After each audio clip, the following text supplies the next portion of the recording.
I introduce this afternoon's newsmaker, let me make the usual announcements. This newsmaker, as all of them, is being recorded, and members may access the sound file on the website through their membership number.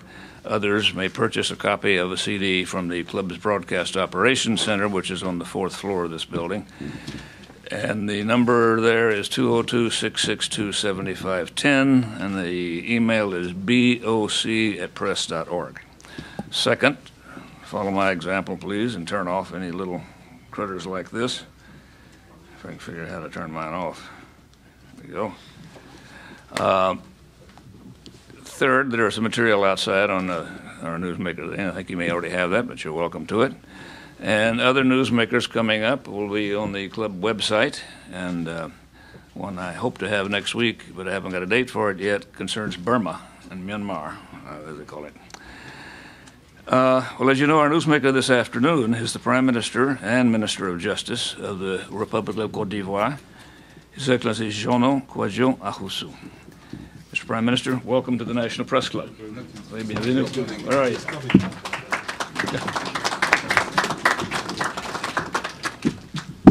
Monsieur le Premier Ministre, soyez les très bienvenus.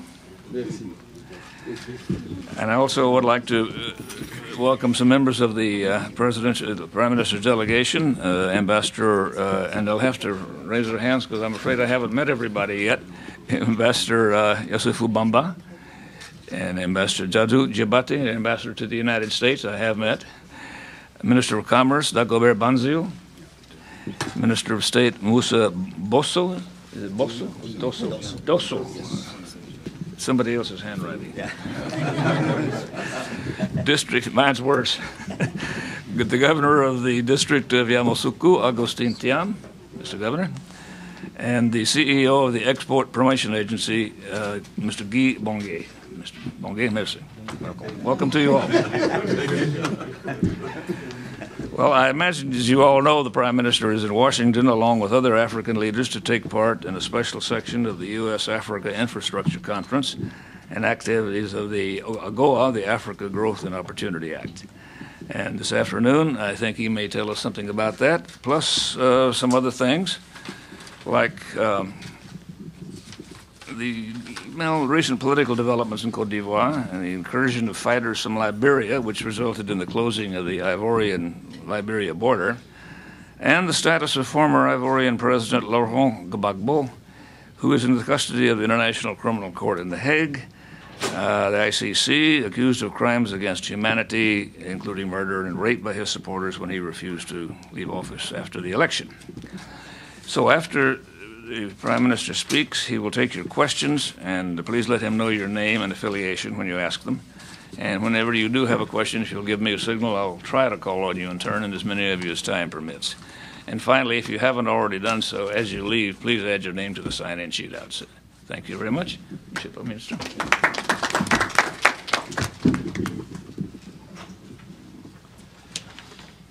Thank you very much. As my English is very poor, I will speak in French because I am at my ease. Thank you very much. Mesdames et messieurs, chers amis, chères sœurs de la presse, je suis venu au nom de son Excellence le Président Alassane Ouattara, ici en mission aux États-Unis pour promouvoir l'image de la Côte d'Ivoire. La Côte d'Ivoire, comme vous le savez tous, a connu 10 années de crise socio-politique. Et depuis le 4 décembre 2010, le président Alassane Ouattara a été élu président de la République de Côte d'Ivoire. Cette élection s'est faite dans une coalition politique avec le PDCI, RDA et le RDR, qui représentent deux grands partis de la Côte d'Ivoire. C'est cette coalition qui a permis au président de la République, Alassane Ouattara, d'être élu. Évidemment, avec d'autres partis tels que le MFA, tels que l'UDPCI qui nous ont accompagnés. Donc c'est une coalition de partis politiques qui est au pouvoir. Cette coalition de partis politiques, dès la prise de service du président Ouattara, nous avons mis l'accent sur la paix, la construction de la paix, parce que nous avons connu 10 ans de guerre. We have put our point on the consolidation of peace because we have endured 10 years of war. Ok. No. Désolé, ici. Mais, He said that when there has been 10 years of war, Yes. and we'll follow step by step. moi, je t'ai lancé.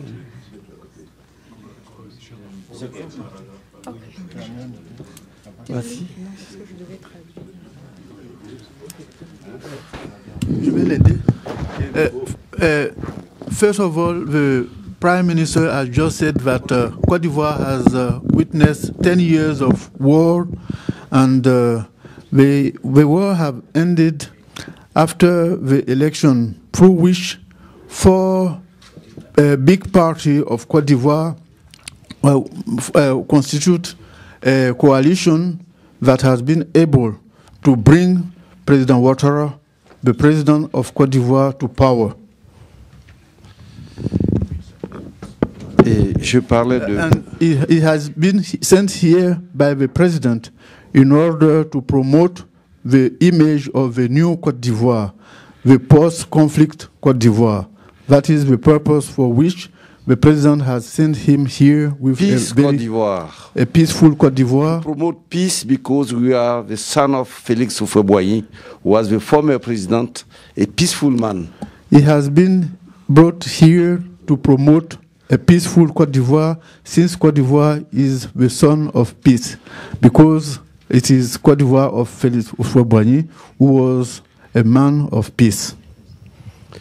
Et c'est dans ce sens que It's in this sense that dès sa prise de pouvoir, le président de la République a President of the tendu Republic la main à l'opposition, has taken the au hand of the FPI, au opposition. parti de Laurent Gbagbo. of the party of Laurent Gbagbo.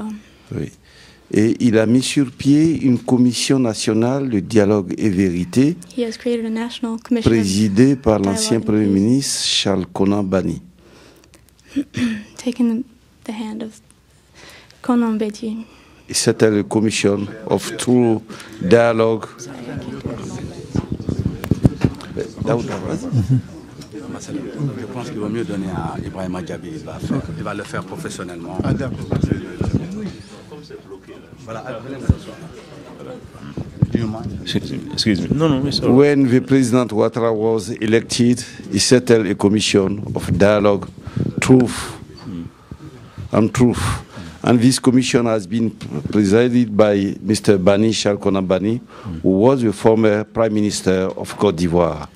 In his search for peace and reconciliation, President Ouattara, in his first actions, immediately set up a Truth and Reconciliation Commission led by Prime Minister Bani, who is a former Prime Minister. Merci. Et à côté de cette commission qui a commencé son travail, nous-mêmes, lorsque nous avons été désignés Premier ministre le 13 mars 2012, dès le 20 mars, nous avons créé au sein du gouvernement un cadre de dialogue avec les partis politiques de l'opposition. As far as I'm concerned, when my government was appointed, and I was appointed on March the 13th to lead the current government, we immediately formed a framework to dialogue with all opposition parties, including the party of former President Gbagbo. Ainsi, nous avions tenu un conclave à Grand Bassam le 27 et le 28 avril 2012. Au cours de ce conclave, le parti de M. Laurent Gbagbo, le FPI, était représenté par M. Danon Djedje, ancien ministre chargé des relations avec les institutions et la présidente des femmes du parti de Laurent Gbagbo. One of the first actions of this entity we formed was to convene a conference in Grand Bassam near Abidjan, and in that conference on April 27 and 28, the FPI, the party of former President Laurent Gbagbo, was invited and was represented by Mr. Danon Djedje, a former minister in charge of relations with Parliament, and also the president of the ladies' organization of the FBI. Cette réconciliation nationale ne peut se faire que dans la justice et la vérité. Parce que n'oublions pas que la crise post-électorale a entraîné plus de 3000 morts. Des femmes qui ont été violées, des femmes qui ont été tuées à Bobogar. Et si mes souvenirs sont exacts, le 4 mars 2011, alors que nous nous trouvions à Genève, devant la Commission internationale des droits de l'homme, les femmes, 9 femmes venaient d'être abattues froidement à Bobogar. That commission had to start work, and a lot of issues, important issues, were on the table. Essentially, the issue of truth and justice, because true peace cannot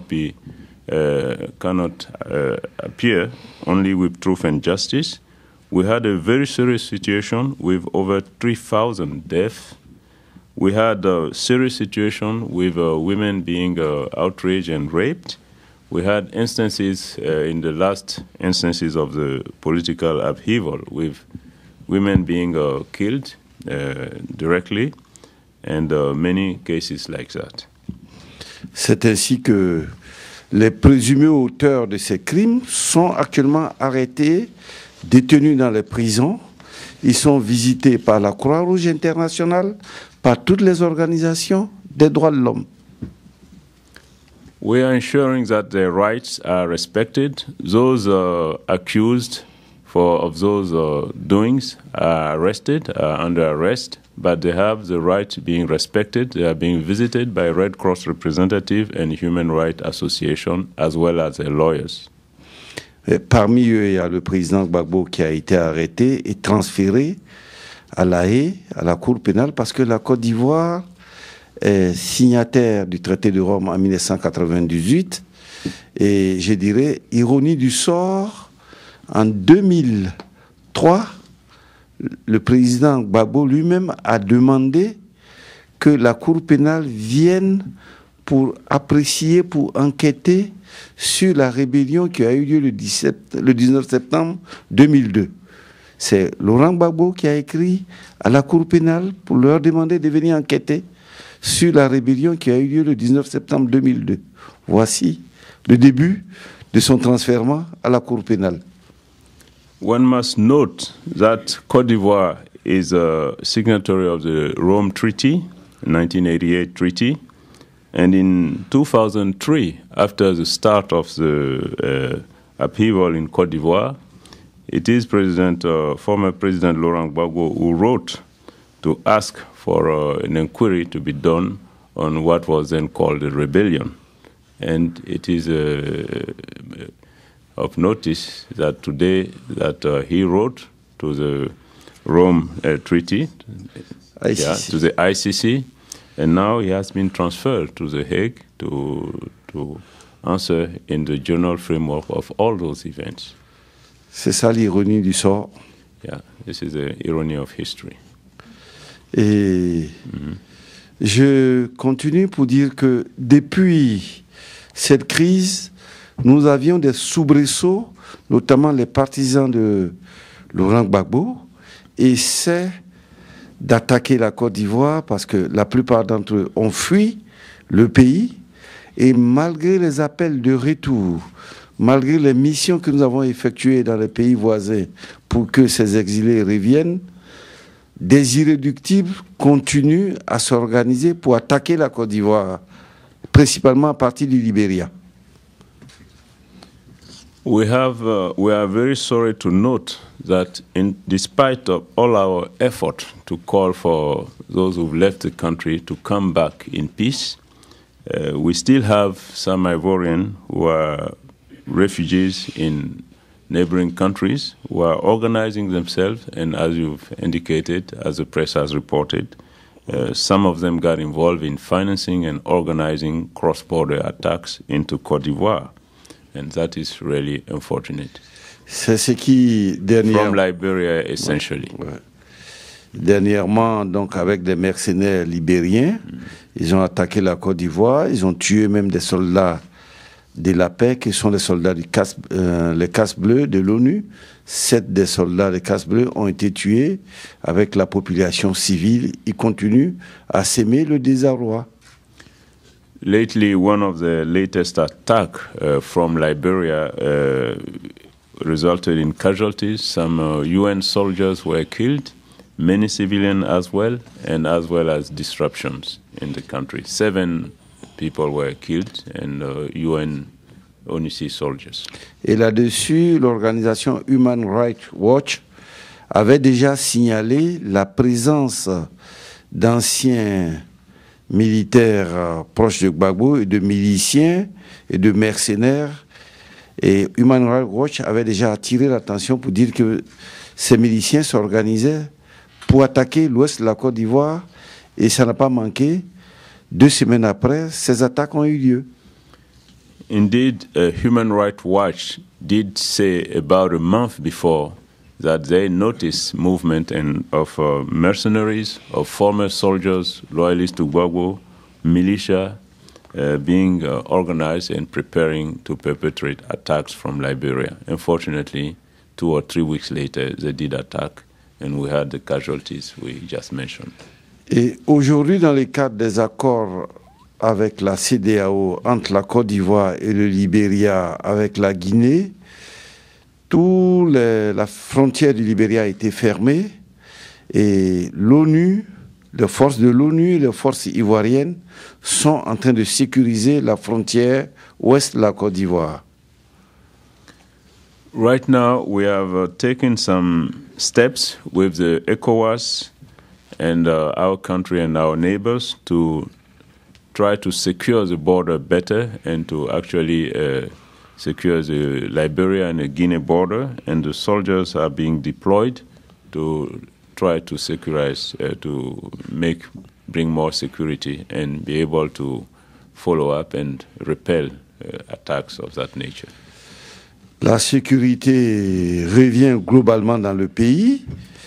Les intentions de déstabiliser la Côte d'Ivoire ne peuvent pas prospérer parce que actuellement nous avons un État avec toute sa police, toute son armée, toute sa justice qui sont en forme, qui sont déployés sur tout le territoire. Je voulais, quand mettant le doigt là-dessus, c'est pour rappeler que pendant 10 ans, les 2 tiers du territoire n'étaient pas couverts par la police, la gendarmerie et la justice. Ce n'est qu'à l'avènement du président Ouattara que nous avons déployé les forces de police et la gendarmerie ainsi que la justice pour que l'état de droit soit construit. We'd like to call your attention to the fact that for nearly the last 10 years, 2/3 of the Côte d'Ivoire territory had no presence of police forces, gendarmerie, tribunal and courts. And since the advent of President Ouattara, we have managed to deploy the police, the gendarmerie, the paramilitary police, and justice department tribunals. So we are now deployed all over the country. Mais voici les conditions dans lesquelles le président Ouattara travaille. Mais le problème de fond, c'est le problème de pauvreté, c'est le problème de lutte contre la famine, des problèmes de création de richesses qui sont aujourd'hui au centre du programme du gouvernement. Those are the general conditions President Ouattara has found, and he has worked hard to redeploy and try to solve true development issues like poverty, to fight against poverty, to fight against malnourishment and undernourishment, create jobs and create new wealth to be redistributed. Those are the main questions President Ouattara and his government are facing. Ainsi, le taux de croissance qui était à moins 6% en 2011 est passé à fin 2011 à moins 4%, et nous espérons à fin décembre 2012 passer à plus 6%, soit un taux de croissance de 10% en l'espace d'une année. The growth rate in mid-2011 was negative, -6%. President Ouattara and his government worked very hard from negative 6%. At the end of 2011, we moved to negative 4%, -4%, and we are continuing our effort to reach, at the end of this year, a positive 6, so +6. So that will be a differential of about 10 points in less than 18 months. Et ma présence ici, c'est de venir à ce 11e sommet de l'AGOA, African Growth Opportunity Act, où la Côte d'Ivoire n'a jamais été présente. Nous sommes venus donc pour promouvoir les relations entre la Côte d'Ivoire, la nouvelle Côte d'Ivoire, la Côte d'Ivoire du développement, la Côte d'Ivoire du bien-être avec les États-Unis. We are here at this 11th AGOA conference. This AGOA conference where Côte d'Ivoire has never been present before. This is a momentous mission for us. We're here to promote relations between Côte d'Ivoire and the U.S., U.S. companies to come help participate in the building of this new Côte d'Ivoire. Et n'oublions pas qu'à l'occasion de cette réunion, la Côte d'Ivoire a eu sa place. Madame Hillary Clinton, a annoncé officiellement l'ouverture de la Chambre de commerce américaine à Abidjan. Et des actes forts ont été pris par le président Obama, notamment le 14 juin 2012, pour encore faciliter et accélérer les relations commerciales des pays d'Afrique avec les États-Unis. We are glad to note that on the occasion of this AGOA, Secretary of State, Madame Hillary Clinton, announced the reopening of the American Chamber of Commerce in Abidjan, in Côte d'Ivoire. This is important for us, and we really take good note of it. We welcome it.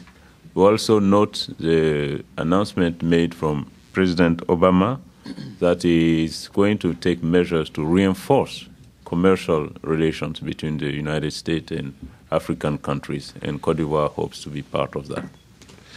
Et la Côte d'Ivoire est aujourd'hui candidate pour être éligible au MCC, Millennium Challenge Corporate, qui est un programme du gouvernement américain pour aider les pays africains à bâtir des infrastructures telles que les routes, telles que les ponts, tels que les hôpitaux.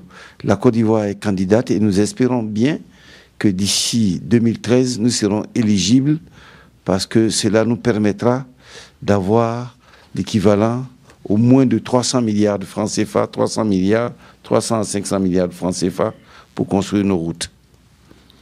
Côte d'Ivoire is a country candidate to the MCC, the Millennium Challenge Corporation.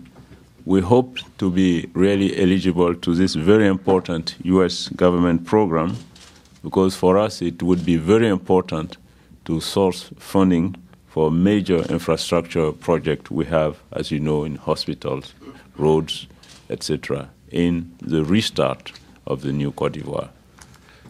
J'insiste là-dessus parce que vous ne pouvez pas vous imaginer, depuis ces dernières années, les 10 dernières années, aucune des routes, aucune des pistes rurales en Côte d'Ivoire n'a été entretenue, de telle sorte que plus de 40% des productions des paysans pourrissent sur les sites de production. Ils ne peuvent pas être ramassés et pour aller être vendus dans les villes. It is very important to stress the importance of road infrastructure rebuilding because in the last 10 years, virtually no major maintenance of our road system was done. So, case in point, agricultural production, about 40% of our agricultural production, foodstuff essentially, are left to rot because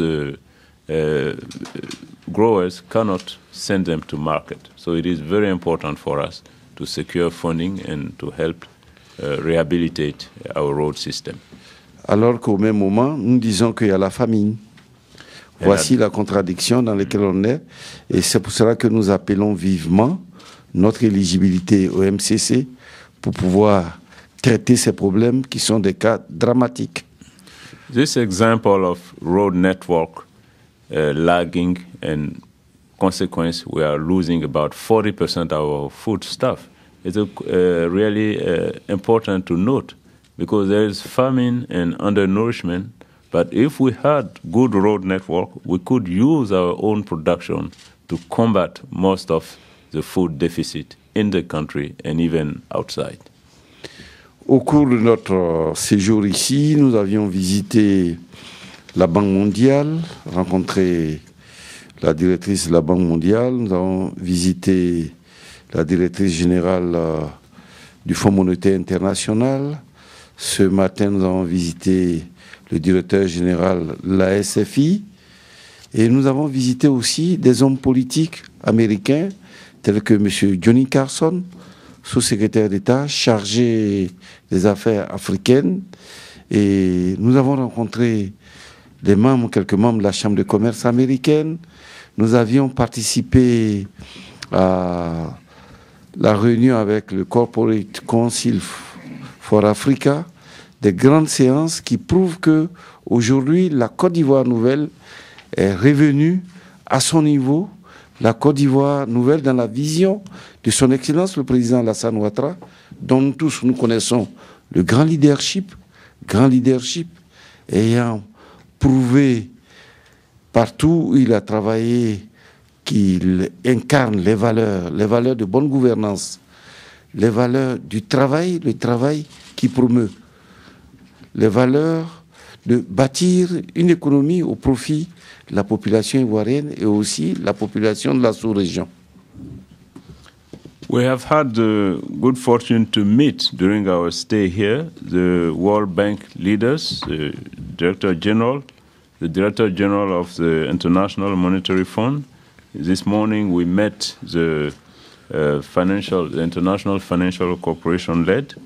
We've talked with the Mr. Undersecretary Johnny Carson of the State Department in charge of African Affairs. We had very useful meetings at the Corporate Council on Africa with many other important business and political leaders. And all that to pass the message that Côte d'Ivoire is back. Côte d'Ivoire, under the leadership of President Alassane Ouattara. President Ouattara, who worked here and many other places and was able, we believe, to show how industrious he is, his principle of good governance, and the values that he would foster. And that is the message we are bringing here, and we hope that against that we can work together to build the new Côte d'Ivoire. Mais parler du président Alassane Ouattara, parler de son leadership, c'est aussi parler de la sous-région ouest-africaine. Talking about President Ouattara, his leadership and his vision is also equivalent to talk about the whole West Africa region, because his vision also encompasses the development of the whole West African region in synergies. Nous tous, nous savons qu'il a déjà rencontré le président Barack Obama et qu'aujourd'hui, il est le président de la CEDEAO qui regroupe 15 pays, l'Afrique de l'Ouest. President Ouattara met with President Obama. President Ouattara is currently the serving head of the ECOWAS Union of 16 West African countries. So that is again a case in point of how he's concerned about security, safety, and development of the whole West African region. Et le président Ouattara, aujourd'hui, il a été désigné par ses pairs, les autres présidents de 8 pays de l'UEMOA, pour concevoir un modèle de développement économique de cette sous-région ouest-africaine qui va s'appliquer dans le cadre des grands projets d'intégration sous-régionale que sont les routes, le chemin de fer, l'exploitation en commun des minéraux, l'exploitation en commun des ports, l'exploitation, la mutualisation des ressources humaines, des moyens humains, des intelligences pour faire la région ouest africaine une région où l'intégration est réelle? President Ouattara is part of the UMOA, which is 8 countries using the CFA franc in West Africa. He's part of that, and his peers appointed him to head them, to lead them in building, try to devise an economic model to help devise a new plan for an integral development of the road network of the region, the railroad network, the mine development, especially mineral deposits that straddle many borders, the port infrastructures, and human resources as well.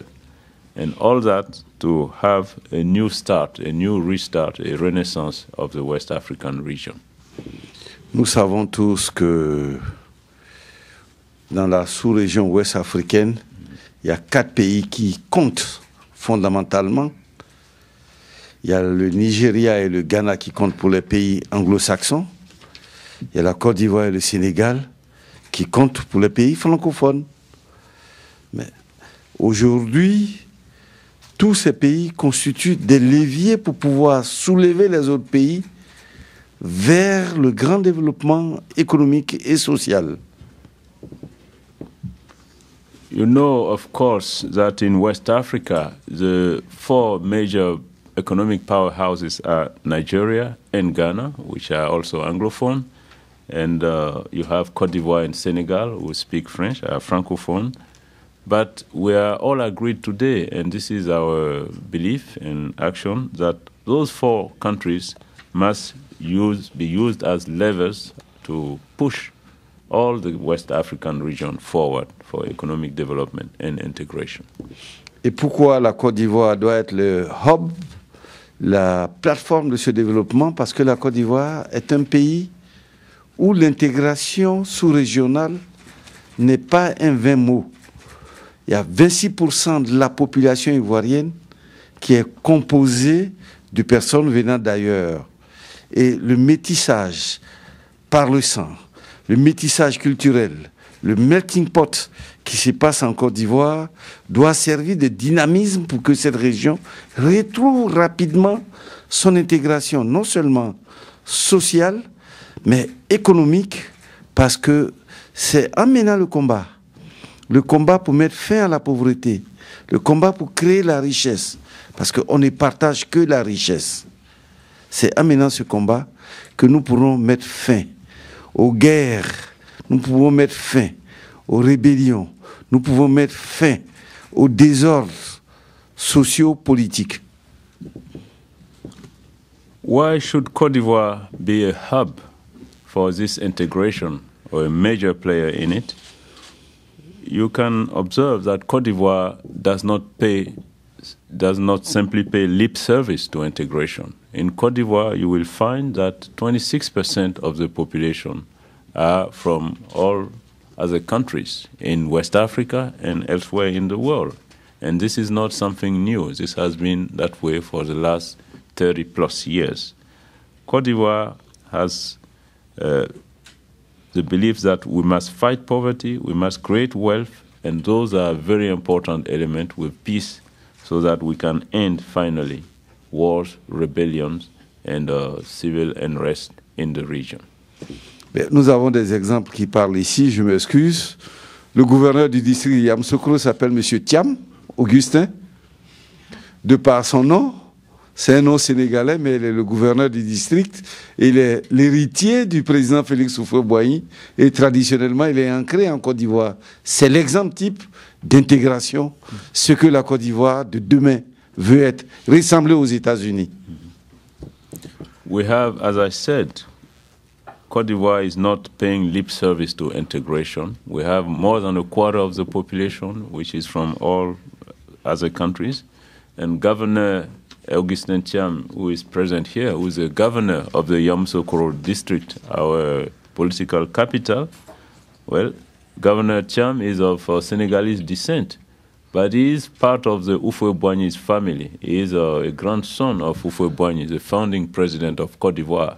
This is a living example of what we mean by integration. Yes. Mais, donc, chers amis, nous voulons vous dire de venir investir en Côte d'Ivoire. Investir en Côte d'Ivoire, c'est investir dans un pays d'avenir, un pays qui compte. Investir en Côte d'Ivoire, c'est contribuer à rendre heureux près de 300 millions de personnes de la sous-région de l'ECOWAS, des 15 pays de l'ECOWAS. $1 investi en Côte d'Ivoire a une répercussion dans les 15 pays qui constituent la CEDEAO. My dear friend, do come to invest in Côte d'Ivoire, because what you will do in Côte d'Ivoire in terms of investment, participating in development, will impact all 16 countries of the ECOWAS region. 15. All 15 countries of the ECOWAS region, all 300 million plus population of the ECOWAS. Nous devons tous encourager le président Alassane Ouattara dans sa grande vision, dans son grand rêve de bâtir des pays, un État sous-régional de 15 pays, en réglant tous les problèmes. C'est ainsi que le problème de la Guinée-Bissau a trouvé une solution. L'ordre revient en Guinée-Bissau. Au Mali, le Mali est troublé. Le président Ouattara, en accord avec ses pairs, est en train de trouver des solutions. Vous savez, le président Félix Houphouët-Boigny nous disait, un homme qui a faim n'est pas un homme libre. Et celui qui a faim a tendance à faire la guerre. In Côte d'Ivoire, President Alassane Ouattara is working hard for peace and development in all the region and trying to solve crises. Case in point, the Guinea-Bissau situation, with the help of many others, things are very much improved. In Mali, the troubles continue, but in liaison with all the other leaders, President Ouattara is working for a solution to that. A man who is hungry, when you have famine, you have joblessness, you have hunger, and people who are hungry cannot listen, as we say in the old African saying. Alors, ensemble, rêvons pour une Côte d'Ivoire sécurisée, stable, qui permettra de sécuriser et stabiliser tous les 15 pays de la sous-région. Rêvons pour la bonne pratique, la bonne gouvernance, au plan politique et économique.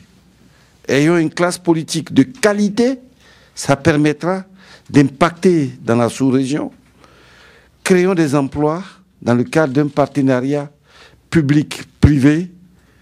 Et là sont les grands axes de développement du rêve du président Alassane Ouattara. Nous devons donc l'accompagner, accompagner son gouvernement, dont je suis le représentant ici, avec le ministre d'État Dosso, le ministre du Commerce Banzio. Je vous remercie. Ladies and gentlemen, I invite you to dream with us. Let's dream together of a Côte d'Ivoire which is more stable in a more stable West Africa. And I'm here in this delegation representing the President Ouattara with Minister of State Moussa Dosso, Minister of Commerce Minister Banzio, and other high officials to present this to you, that do join us in our dream, in our effort to build a better political class, to bring more and better governance in West Africa, so that we can build better projects to better the lives of the people of the Côte d'Ivoire and all the West Africa region. Thank you. We are open for questions now. Please give your name and affiliation, and we're giving priority to journalists first. Yes, ma'am. Okay. Fabienne Faure, Agence France Presse. Monsieur le Premier ministre, à propos des violences armées aux frontières, vous avez parlé d'irréductibles des partisans de l'ancien président Gbagbo.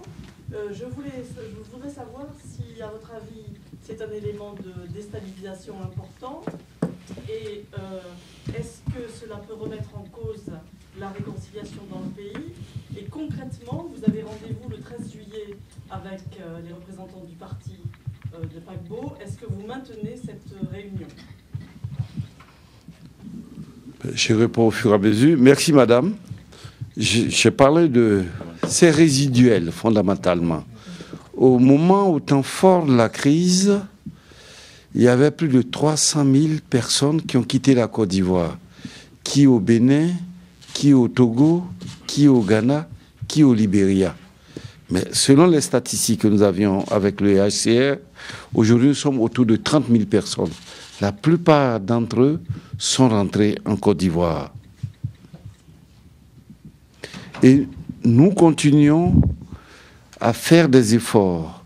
Suite au conclave de Grand Bassam, nous avons convenu de constituer des délégations mixtes, puisque certains partisans de Laurent Gbagbo nous ont rejoints et c'est avec eux que nous allons aller faire le tour au Libéria, au Ghana, au Togo, pour rassurer les uns et les autres de rentrer en Côte d'Ivoire.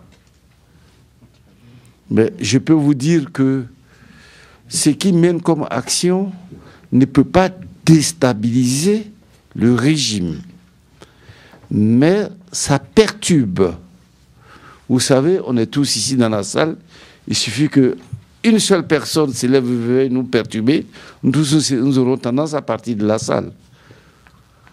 Mais ça perturbe lorsque des pauvres paysans, le soir, après des durs labeurs, rentrent chez eux à la maison et qu'on vient les réveiller à 1h, 2h du matin, désarmés, on les tue juste pour créer une sorte de psychose. C'est cela qui est grave. Quant à mon rendez-vous le 13 juillet, j'affirme solennellement que je le maintiens. Et d'ailleurs, ce jeudi, l'équipe gouvernementale rencontrera les membres de l'opposition à Abidjan, parce qu'à Bassam, nous avons décidé de créer un cadre de concertation. Une concertation permanente, étant donné que nos amis et frères de l'opposition ont refusé d'aller à l'élection de l'Assemblée nationale des législatives, de telle sorte qu'ils n'ont plus de plateforme politique normale pour s'exprimer. C'est pour cela que nous avons imaginé ce cadre de concertation où ils peuvent venir poser leurs problèmes. Bâtir un pays, c'est ensemble qu'on bâtit un pays. On doit prendre en compte l'opinion de l'opposition. On doit prendre en compte toutes les opinions. Et le président Ouattara, vous le savez bien, il est fondamentalement démocratique. Et ça, je peux le dire, c'est un démocrate, un libéral en plus. Et je travaille dans son gouvernement. Souvent, quand il est en position de minorité, il recule. Lorsque vous avez des arguments solides, c'est un démocrate. The question was essentially to ask, what about those people, elements who are perpetrating cross-border attacks from Liberia? What does the Prime Minister think about that, and what is the situation of refugees in general? The Honorable Prime Minister indicated that during the crisis, Côte d'Ivoire had over 300,000 people who left as refugees to Liberia, Ghana, Benin, and all the neighboring countries. The government sent missions to all those countries to talk to those people and bring confidence, and many, many have returned home, and now we have only about 30,000, so about 1/10 left.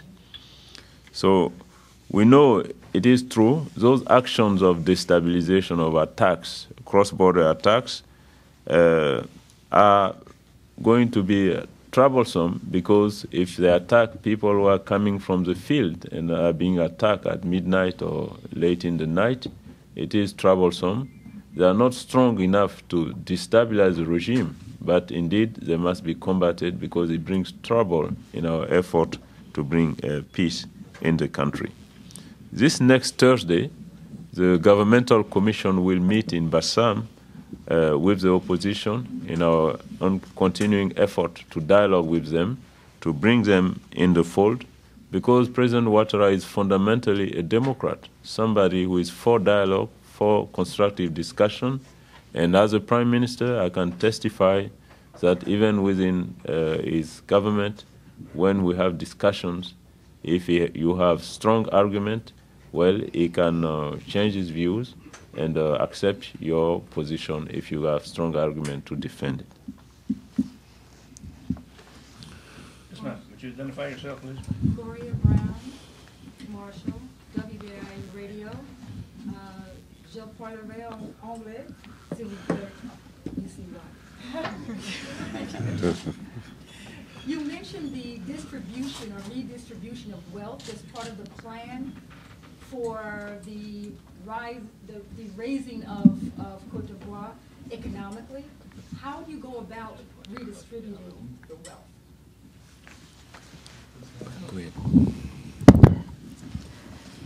Donc c'est une question de Laurea Brown Marshall.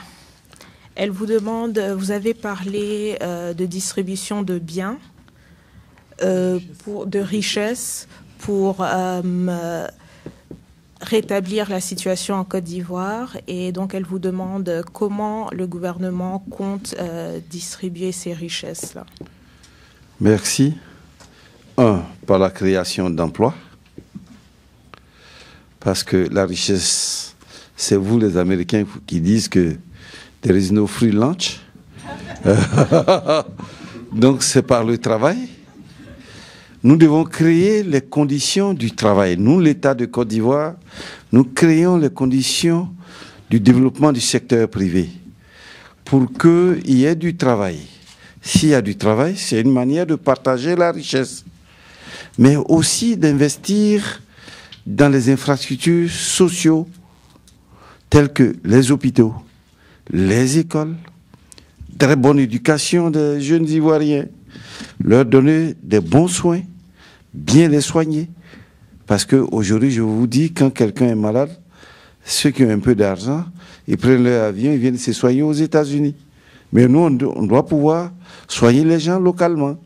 Et ça, c'est dans le programme du président Ouattara, qui, lorsque nous étions encore au Golfe, dans le blocus du Golfe, avait déjà dégagé près de 90 millions de dollars qu'il a appelé programme présidentiel d'urgence pour remettre les hôpitaux à niveau, pour pouvoir permettre aux Ivoiriens de se soigner.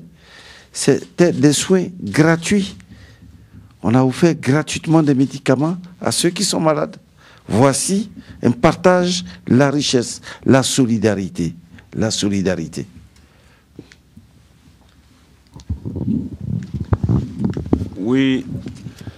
In our view, wealth redistribution comes after you create jobs. There's no free lunch, as you say here in the US. So the government of Côte d'Ivoire believes that we must work with private enterprise to create jobs, create the condition for the development of the private sectors, so we have more jobs, more wealth generated, and in that framework, we as a government will help build infrastructures, schools, hospitals, and President Ouattara, during the crisis, while in the Gulf Hotel Blocus, even then he managed to put together a $90 million fund to help hospitals for immediate free care for many people and even free medicine. And this is our view, that private enterprise must help create jobs, and we want to create the enabling environment for that. Yes, sir. Raphaël Rennes, RFI.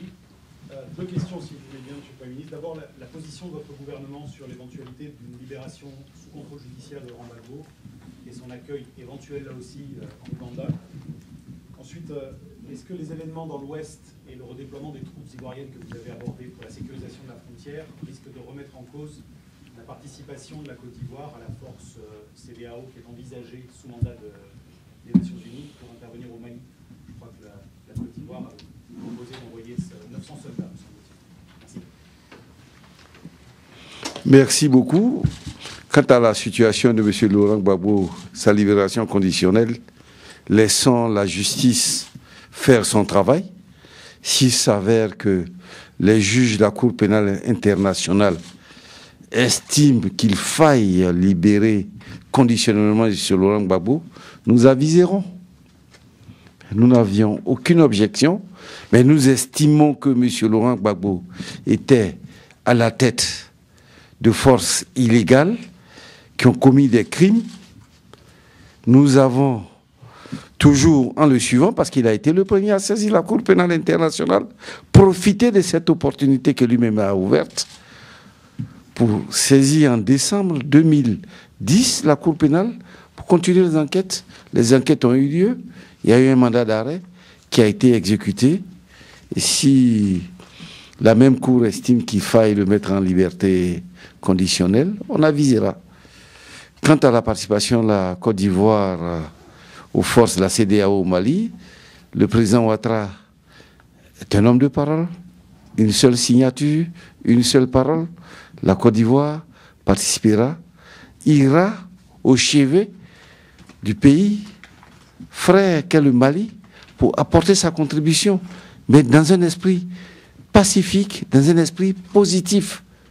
Et je crois que les 900 soldats de la Côte d'Ivoire, parmi eux, il y a de nombreux médecins, de nombreux infirmiers, pour aller apporter une assistance humanitaire, aider le Mali, comme le Mali, les autres pays ont aidé la Côte d'Ivoire au moment où nous vivions notre situation dramatique.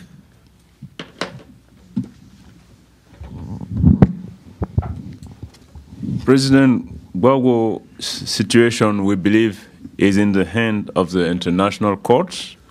President Gbagbo called upon that jurisdiction, and we just followed suit in December 2010. We called those courts to come and investigate because we feel that he was responsible and was leading troops which were illegal and committed things which are reprehensible.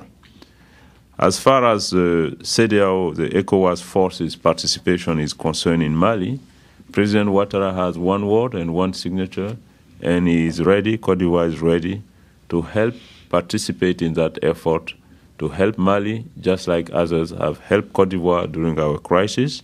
Our 900-strong contingent would have many doctors and nurses, so it will be a force of peace also to help Mali to reconstruct, and this is our position. We have time for one more question from a journalist. Wait. All right. Dan Babou, African Time Radio. J'ai une question qui concerne précisément la diaspora ivoirienne dans le cadre de cette nouvelle relance. Cette diaspora se pose la question pourquoi de tous les pays limitrophes, seul la Côte d'Ivoire n'a pas de ministre chargé des Ivoiriens de la diaspora. Aussi, il pense que dans cette relance, le secteur du bâtiment, le secteur de l'habitat est important. Est-ce qu'il y a une politique dans ce sens en direction de la diaspora ivoirienne? Merci.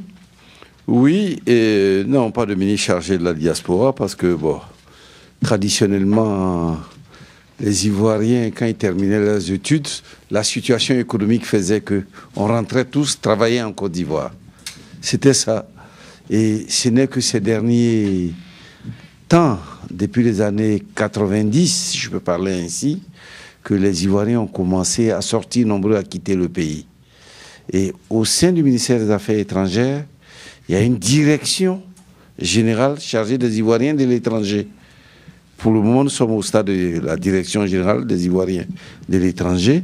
Nous travaillons pour recenser tous ces Ivoiriens à l'étranger. Nous n'avons pas, pour le moment, pas de chiffres fiables, définitivement fiables, mais nous travaillons à cela. Ce que je peux vous dire, dès l'élection du président Ouattara, il a lancé un appel aux compétences internationales des Ivoiriens qui sont dans les autres pays. Ainsi, à la tête de 5 grandes structures, la Société nationale de développement de l'informatique, c'est un Ivoirien qui était au Canada, suite à un appel à candidature, qui a remporté. Le Centre de promotion des entreprises en Côte d'Ivoire, c'est un Ivoirien qui était en France, qui a remporté l'appel à candidature. Cet Ivoirien se trouve aujourd'hui avec le président Ouattara en Israël, où le président Ouattara a assisté à un forum économique. Moi, je suis aux États-Unis, il est en Israël. Nous sommes des winners. Oui, nous voulons vraiment gagner ce pari de développement économique. Et je pourrais vous en dire plus. Il y a d'autres sociétés où se trouvent des Ivoiriens de la diaspora qu'on intègre dans l'économie. Moi-même, à mon cabinet de Premier ministre, je viens de recruter une dame qui était au Canada, 37 ans, pont et chaussée en France, diplômée de l'école polytechnique de Lausanne, travaillant au chemin de fer canadien. Je viens de la recruter, elle est rentrée à Abidjan la semaine dernière. Donc, nous lançons toujours l'appel. Nous avons besoin d'intelligence pour construire la Côte d'Ivoire. Le président Félix Houphouët-Boigny l'a fait aux premières heures de l'indépendance, où il a appelé tous les Africains de la sous-région. Ainsi, on a trouvé M. Mohamed Diawara, ministre du Plan, et qui est d'origine malienne, il s'est retrouvé ministre du Plan. Savadogo, le développement de l'agriculture en Côte d'Ivoire, c'est Savadogo qui vient du Burkina Faso. Et nous sommes toujours ouverts. On ne se limite pas à la diaspora ivoirienne. Nous voulons tous les Africains qui ont l'intelligence, la compétence, venez pour nous aider à bâtir la Côte d'Ivoire nouvelle, la Côte d'Ivoire de Félix Houphouët-Boigny.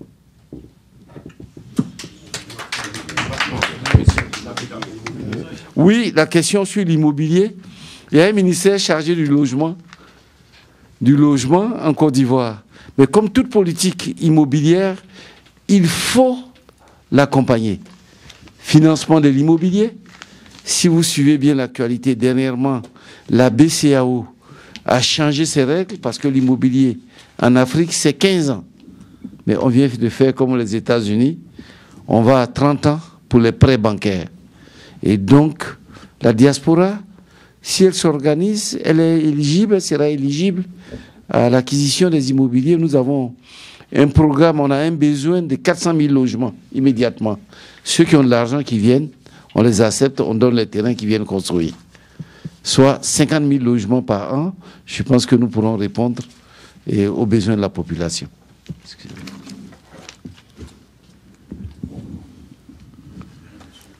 About the Ivorian diaspora, shall we translate that? Okay.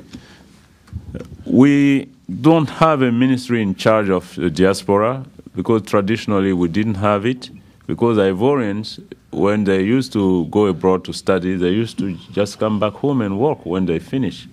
It's only in the 1990s that we saw a strong increase of Ivorian going abroad and staying there. At the Ministry of Foreign Affairs, we have a general directorate in charge of Ivorian who are living abroad, and that tried to cater to their specific problems. But I must remind you again that President Ouattara, and even in the spirit of President Houphouët-Boigny, the founding president of Côte d'Ivoire, have always called on the competence of people, not only the diaspora, but even from other neighboring African countries. And many of the ministers in the first government of President Houphouët, like Minister Diawara or Savadogo, were originally from other countries. So we reach out not only to our diaspora, but even for all African competence to help us rebuild Côte d'Ivoire. About construction and housing problem of the diaspora, we are the ministry in charge of housing, who is in charge of those issues. And with the central bank, the BCEAO, we recently enacted changes in the duration of housing loans duration. It used to be limited to 15 years. Now you can go up to 30 years, like in the US. So this is an important step. We have a need of some 400,000 housing units for the next 5 years. So there's room for diaspora as Ivorian to come and contribute and benefit from loans in a long-term scheme, 20 to 30 years. Ladies and gentlemen, our time is up. Minister Kwadwo Aksu, thank you very much. Merci beaucoup. Merci, merci.